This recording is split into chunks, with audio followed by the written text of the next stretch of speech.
Break नंतर bulletin मध्ये आपलं स्वागत. खासदार वर्षा गायकवाड यांच्याशी आमचे प्रतिनिधी बातचीत करतात. आपण थेट जाऊया. सुविध कौशल जी आमची पॉडकास्ट झालं होतं, जी मुलाखत झाली होती, त्याच्यामध्ये सरिताताईंनी मला प्रश्न विचारला होता आणि त्यावेळी मी जी विनंती त्यांना केली होती की माझी आणि बाळासाहेब म्हणजेच प्रकाश आंबेडकर साहेब यांची नाळ एक आहे.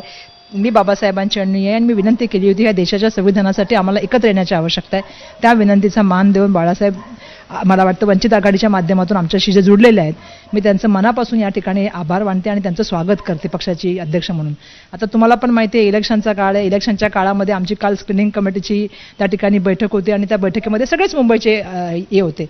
त्यामुळे बैठक आणि ती एकदमच आल्यामुळे असं ठरलं की महाराष्ट्र प्रदेश अध्यक्ष ते करणार आणि त्याच्यानंतर जे आमची मॅनिफेस्टो कमिटीची जो आमचा होणार आहे त्याच्यामध्ये मुंबई काँग्रेसच्या वतीने सगळेच जे आमचे अलायन्स आहेत, मग जानकर साहेब असतील, गवई साहेब असतील, सगळे जे आमचे अलायन्समध्ये आहेत त्या सगळ्यांना घेऊन त्या ठिकाणी आम्ही पत्रकार परिषद करणार. खरं तर ती पत्रकार परिषद आज होणार होती, पण आता सर्वांना फॉर्म त्या ठिकाणी घ्यायचे आहेत, एबी फॉर्म द्यायचे आहेत. त्यामुळे 2 दिवस झालं पूर्णपणे जे आहे ते आम्ही रात्रंदिवस काम करतोय की जेणेकरून लोकांपर्यंत फॉर्म्स हवे, कुठल्याही तऱ्हेचं कन्फ्युजन न व्हावं, सोप्या पद्धतीने प्रत्येक व्यक्तीचा फॉर्म त्या ठिकाणी तपासून घेण्यात यावा, ही परिस्थिती आहे. त्यामुळे मला एक गोष्ट सांगायची की हे का मला माहीत नाही का चर्चा सुरू झाली, कारण आम्ही सगळेजण त्या ठिकाणी मुंबईचे सगळे नेते एका ठिकाणी होतो. आमचे सेक्रेटरी त्या ठिकाणी त्या स्क्रीनिंग कमिटीच्या मीटिंगमध्ये होते आणि ती मीटिंग सकाळपासून जी सुरू होती संध्याकाळी 6-7ला संपली. त्यामुळे मला असं वाटतं की हा कोणी जर गैरसमज पसरवण्याचं काम करत असेल तर कृपया ते थांबवावं. पहिलं सर्वप्रथम बाळासाहेब म्हणजे प्रकाश आंबेडकर साहेब आणि आम्ही एका विचारधारेचे आहोत, बाबासाहेबांना मानणारे आहोत आणि बाबासाहेबांचे अनुयायी. ते तर त्या ठिकाणी त्यांचे नातेवाईक आहेत, पण मी तर त्यांची अनुयायी आहे आणि मी जी विनंती केली त्या विनंतीचा त्यांनी एक छोटी बहीण म्हणून माझ्या विनंतीचा जो मान ठेवला त्याबद्दल मी त्यांची मनापासून आभारी आहे. खूप वर्षानंतर खरं तर प्रकाश आंबेडकर काँग्रेस असं हे समीकरण पाहायला मिळते. काय नेमक्या भावना आहेत आणि काय याचा फायदा होईल? मला आनंद आहे. मी सुरुवातीपासून एक गोष्ट सांगते की संविधान हा आमचा धागा आहे.